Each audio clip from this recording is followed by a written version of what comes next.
बहुत ही ज़बरदस्त और बेहतरीन बच्चे वाली बकरी है माशाल्लाह से। बहुत प्यारा बच्चा है, खूबसूरत नेटी शरारती बच्चा है। ये देख लें बकरी।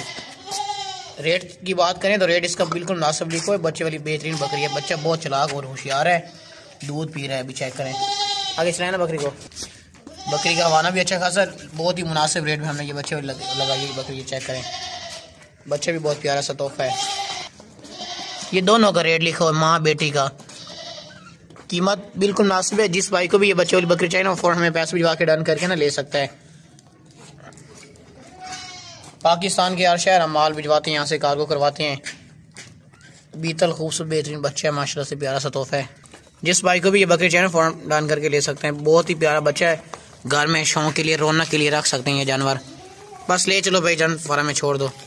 दूध पीता रहता है और वैसे भी बहुत चालाक होशियार है माशाल्लाह से। बस ठीक है, छोड़ दो।